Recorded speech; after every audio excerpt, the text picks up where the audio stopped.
কয়েক মাসের অচলাবস্থার পর অবশেষে ব্রিটেন, ফ্রান্স ও জার্মানি E3 নামে পরিচিত ইরানের পরমাণু কর্মসূচি নিয়ে জাতিসংঘের নিষেধাজ্ঞা ফেরানোর প্রতিক্রিয়া শুরু করেছে। গত বৃহস্পতিবার জাতিসংঘ নিরাপত্তা পরিষদে দেওয়া আনুষ্ঠানিক নোটিশে তিন দেশ জোর দিয়ে বলেছে তারা কূটনৈতিক সমাধান চায়। নোটিশে বলা হয়, নোটিশ দেওয়ার পরবর্তী 30 দিনের মধ্যে সমস্যা সমাধানে E3 সর্বোচ্চ চেষ্টা করবে।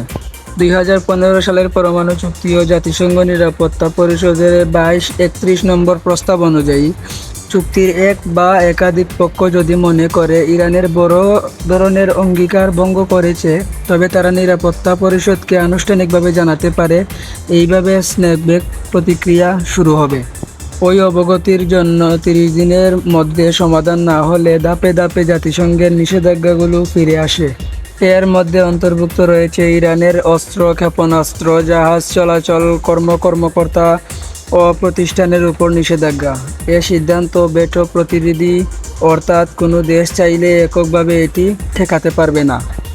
IRGCর উপর নিষেধাজ্ঞা ইরানের জন্য আরও বড় আঘাত হতে পারে, কারণ অর্থনীতির বহু খাত তাদের নিয়ন্ত্রণে, শত শত প্রতিষ্ঠান তাদের সঙ্গে যুক্ত। ফলে IRGC উপর পূর্ণ নিষেধাজ্ঞা মানে গোটা ইরানের অর্থনীতির ওপর নিষেধাজ্ঞা।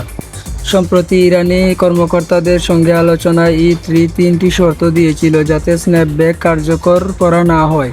শর্তগুলো হলো, ইরানের যেন যুক্তরাষ্ট্রের সঙ্গে আলোচনায় ফিরে আসে, আন্তর্জাতিক আণবিক শক্তি সংস্থা IAEA যেন আবার ইরানের পরমাণু স্থাপনাগুলিতে প্রবেশাধিকার পায়, যা দেশটির সঙ্গে ইসরায়েল যুক্তরাষ্ট্রের 12 দিনের সংঘাতের পর পুরোপুরি বন্ধ হয়ে যায়, এবং IAEA ইরানের যে 400 কেজিও বেশি 60% পর্যন্ত সমৃদ্ধ ইউরেনিয়াম অস্তিত্ব থাকার কথা জানিয়েছে তেহরানকে তার পূর্ণ হিসাব দিতে হবে। সব নিষেধাজ্ঞা ইরানের জন্য বড় চ্যালেঞ্জ, তবে বিশ্লেষকরা তিনটি নিষেধাজ্ঞাকে সবচেয়ে গুরুতর বলে মনে করেন। তা হলো তেল, গ্যাস খাতে নতুন বিনিয়োগ নিষিদ্ধ করা, ইসলামী বিপ্লবী গার্ড বাহিনী IRGCর উপর ব্যাপক নিষেধাজ্ঞা এবং 1696 নম্বর প্রস্তাব পুনর্বহাল, যা ইরানকে ইউরেনিয়াম সমৃদ্ধকরণে পুরোপুরি বন্ধ করতে বাধ্য করে। ইউরেনিয়াম সমৃদ্ধকরণের বিষয়টি মার্কিন নেতৃত্বাধীন পশ্চিমা দেশগুলো ইরানের সঙ্গে পারমাণবিক কর্মসূচি নিয়ে আলোচনার অচলাবস্থা তৈরির কেন্দ্রে রয়েছে। ইরানের তেল গ্যাস খাত তার অর্থনীতির প্রাণশক্তি, কিন্তু তেল গ্যাসের উৎপাদন কমছে, প্রযুক্তি পুরনো হয়ে যাচ্ছে আর দেশের চাহিদা বেড়ে চলেছে। সাউথ পার্স গ্যাস ক্ষেত্র ইরানের বিদ্যুৎ কেন্দ্রগুলোর প্রায় 2/3 জ্বালানির যোগায়, কিন্তু চাপ বিদ্যুৎ সংকট বেড়েছে। ইরানের জ্বালানি মন্ত্রী জানিয়েছেন আগামী 4 বছরে প্রতি বছর $1,900 কোটি বিনিয়োগ করা দরকার, কিন্তু যুক্তরাষ্ট্রের নিষেধাজ্ঞার ভয়ে অন্য দেশগুলো ইরানের অর্থী লঙ্ঘন করছে না।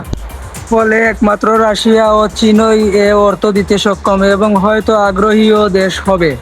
দেশ দুটি মার্কিন নিষেধাজ্ঞা উপেক্ষা করতে পারলেও জাতিসংঘের নিষেধাজ্ঞা তাদের মানতে হতে পারে, কারণ অতীতে তারা এ ধরনের প্রস্তাব সমর্থন করেছে এবং নিরাপত্তা পরিষদের স্থায়ী সদস্য হিসাবে নিষেধাজ্ঞা প্রকাশ্যে অমান্য করার ঝুঁকি নেবে না।